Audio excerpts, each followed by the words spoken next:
podcasting from a little cabin on a hill. This is the Stacy Westfall podcast.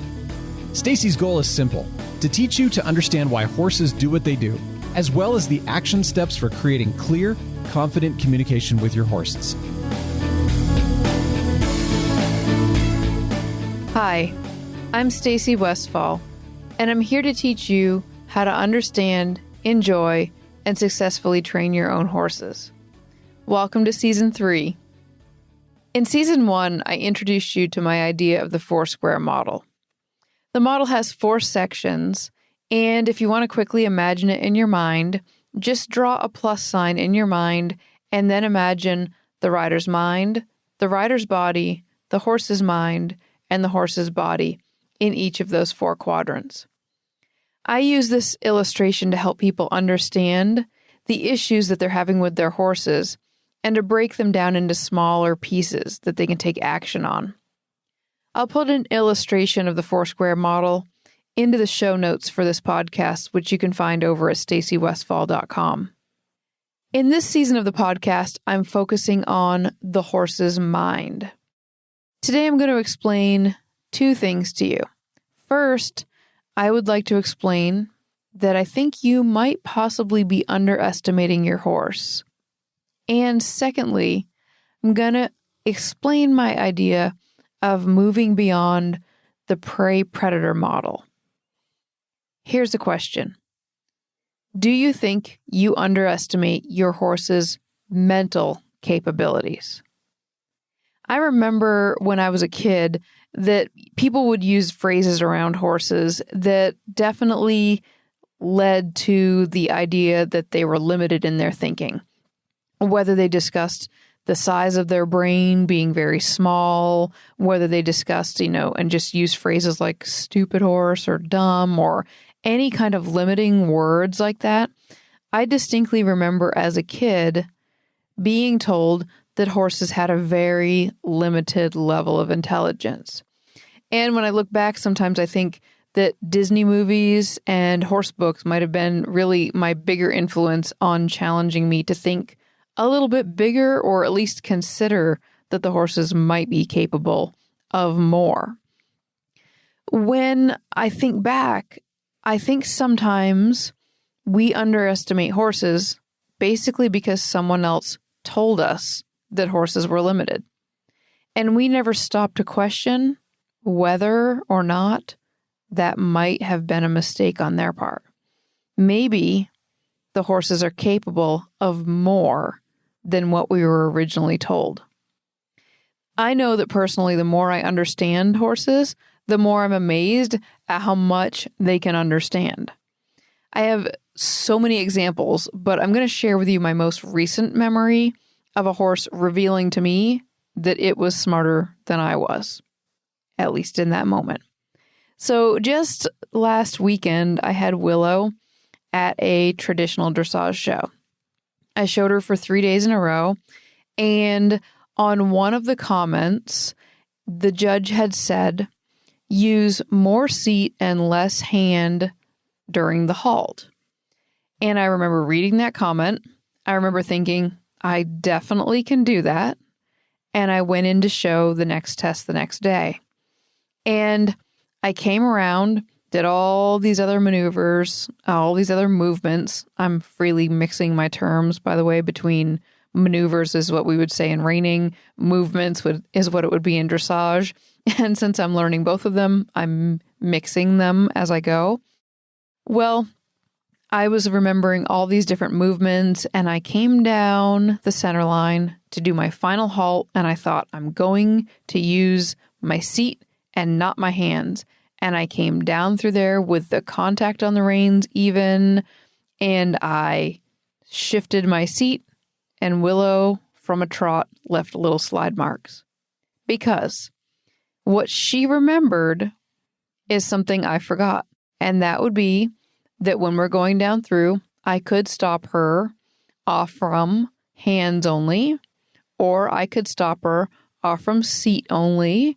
It's dressage, so I really shouldn't use my voice only.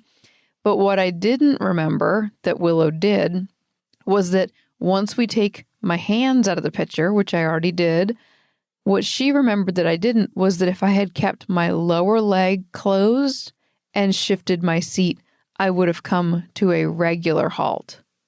But because I did not close my lower leg and only shifted my seat, we came to a sliding stop. Now, keep in mind, I'm the only person that has trained Willow. So I am the one that taught her all of these rules.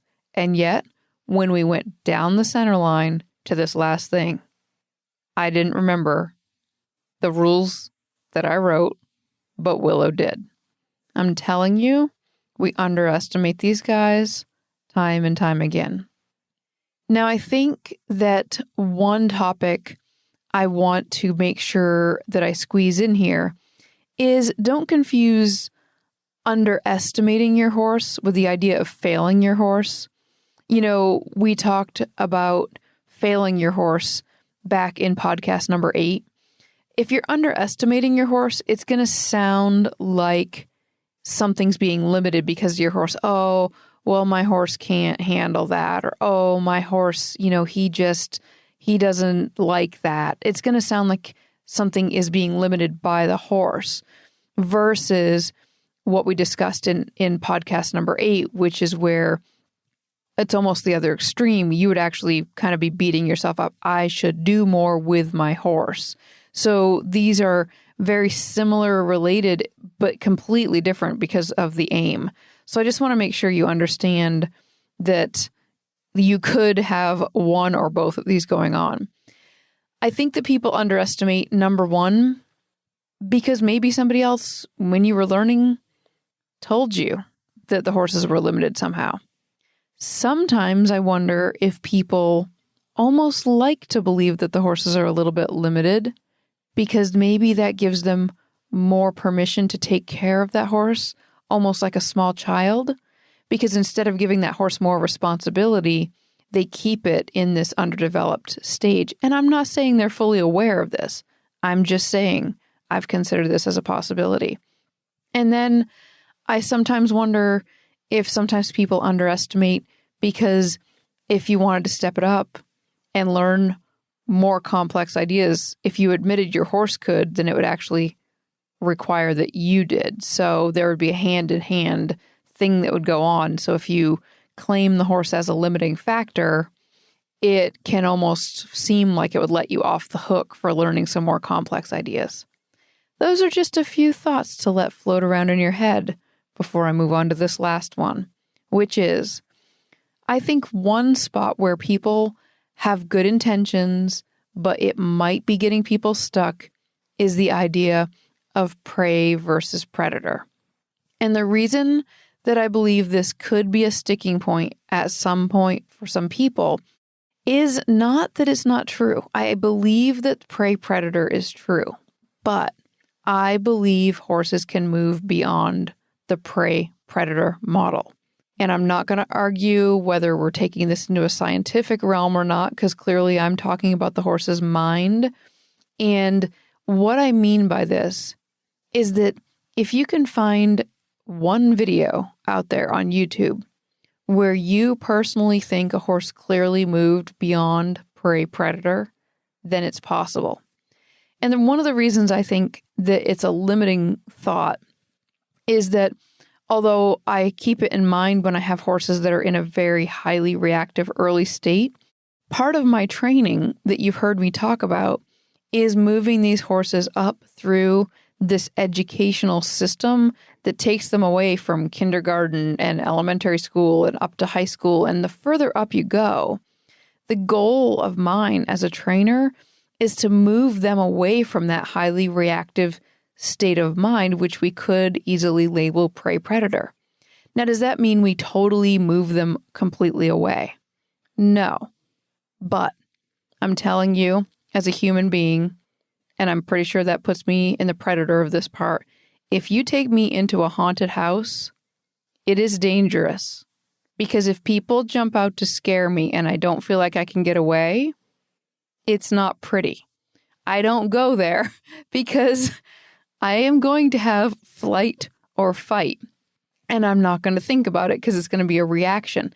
So I don't think it's because horses are prey that they always go there, because otherwise I'm not quite sure why I'm going there. I do know why I'm going there, because that is a natural thing that can happen under certain circumstances. But my job as a horse trainer is to take that horse beyond. But before I can take that horse beyond, I have to believe that the horse is capable of going beyond. So let me be clear. I'm not saying prey predator doesn't exist. I'm not saying it's not a great thing for people to learn. I am introducing the idea that we could go way beyond with these horses. And I think that's what you see when you see some of the really amazing things that you see done with horses. You're seeing the glimpses of how far beyond these horses can move. Guys, I threw a lot at you this week, and I'd love to hear your feedback. If you want to give any feedback or insights that you have on this subject, you can do that over in the comment section of the blog underneath this episode, or you can call it in on the voicemail hotline that you can also find at stacywestfall.com.